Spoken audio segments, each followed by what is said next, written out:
School में polling हो रहा था और अवैध ढंग से मतदान केंद्र में घुस करके पोलिंग को बाधित करने की कोशिश किया है। 3-4 फायरिंग हमारे ऊपर कर दिया। मैंने अपने कान से आवाज़ से सुना कि आगे एमपी साहब पर फायरिंग क्यों कर रहे हो, तो उससे उलझ गए, उसको मारपीट किया रिवॉल्वर्स के बट से।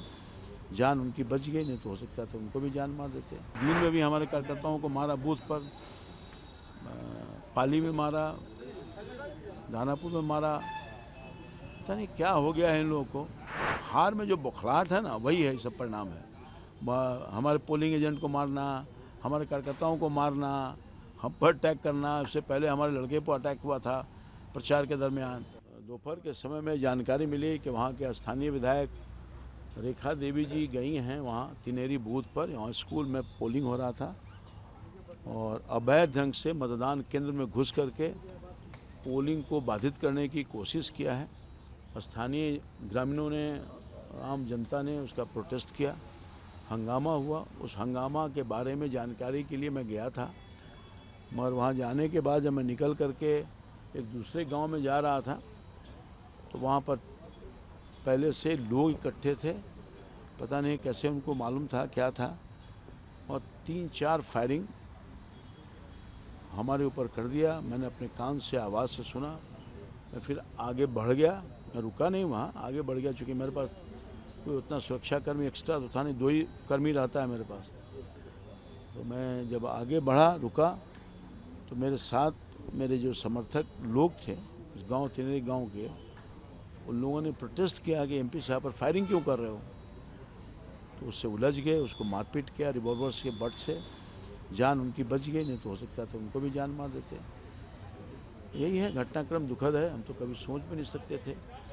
हमारे 40 साल के सार्वजनिक जीवन है, विद्यार्थी जीवन से ही मैं सक्रिय हूँ, मगर आज तक हिंसा की राजनीति में मैं कभी विश्वास नहीं किया। मैं तो राष्ट्रीय जनता दल में भी रहा हूँ, इस तरह का संस्कार मैंने कभी सीखा नहीं, पाया नहीं, और ऐसा कुछ होगा ऐसा मुझे विश्वास नहीं था। ये दिन में भी हमारे कार्यकर्ताओं को मारा, बूथ पर पाली में मारा, दानापुर में मारा।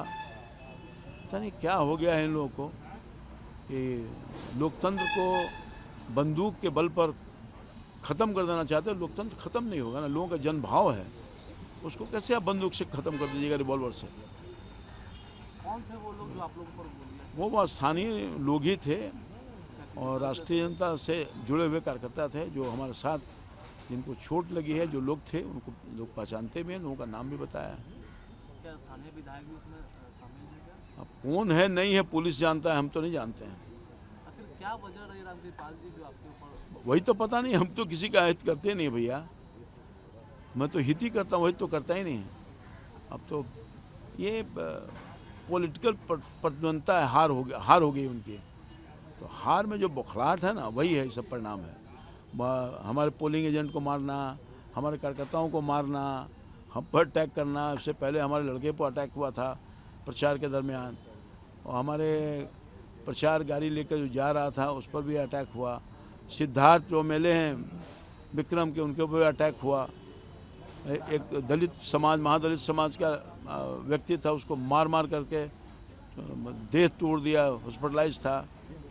केवल इसलिए कहा था कि मैं बीजेपी को वोट करूंगा, यही कसूर था उसका। तो इस तरह का माहौल, इस तरह का परेशानी है। दानापुर घटना की जानकारी मैंने दिया, हमारे पार्टी का महामंत्री है वो, उसको मारा। पता नहीं क्या हो गया इन लोगों को, बौखलाहट इसलिए हो गई कि लोग हार गए। रेखा पासवान ने, उन्होंने भी एक मामला दर्ज करवाया। रेखा पासवान तो बिल्कुल प्लांटेड है ये। जब हमारे तरफ से एफआईआर हुआ तो उसके काउंटर में एफआईआर कर दिया। आपको अगर कुछ हुआ था तो वहीं तो थाना पुलिस था, वहीं करवा लेते। जैसे मैंने करवाया, सामने बुला करके, वहीं रोड पर मैंने ही एफआईआर लिखा है, रोड पर उठा। अभी वहाँ पर करवाया तो कौन रोक रहा था? तो रात में आप करवा रहे हैं, हमारे एफआईआर के बाद आप एफआईआर करवा रहे हैं। चिन्हित करें जो हमारे कार्यकर्ता थे, वहाँ का मुखिया, महिला मुखिया, उसके ऊपर एफआईआर कर रहे हैं। बताइए, महिला मुखिया पर करवा रहे हैं, उसके पति पर करवा रहे हैं, और दूसरा हमारे जो समर्थक कार्यकर्ता थे उस पर करवा रहे हैं। तो दुर्भाग्यपूर्ण है। पुलिस जांच करेगी, दूध का दूध, पानी का पानी। सबसे पहली बात है कि रेखा देवी को वहाँ जाने का कौन अधिकार दे दिया? वो तो मतदाता नहीं थी वहाँ की। मतदान केंद्र पर आप जा सकते हैं अपना वोट देने के लिए। तिनेरी बूथ पर कैसे चले गए, किस हैसियत से गए, और पोलिंग बूथ के अंदर कैसे चले गए? हमको बताया कि मैं पोलिंग बूथ में कहीं घुसा हूँ? हम खुद कैंडिडेट हैं या मेरा कोई एजेंट है या मेरा कोई समर्थक है? बताइए, कोई एक जगह पर हम लोग घुस के देखे हैं, हंगामा किया? उन लोगों ने भी बहुत कुछ किया है, बूथ को रिगिंग किया है, कहाँ कोई प्रोटेस्ट हुआ? हमारा तो आदमी किया नहीं कोई। वहाँ शांतिपूर्ण ढंग से सब हो रहा था, लाइन में लग करके वोट कर रहे थे, अच्छे ढंग से वोट आ रहा था, और वोट को डिस्टर्ब कर दिया उन्होंने। जांच की मांग कर रहे हैं। जांच तो बिल्कुल, जांच तो FIR किए हैं तो जांच नहीं होगा?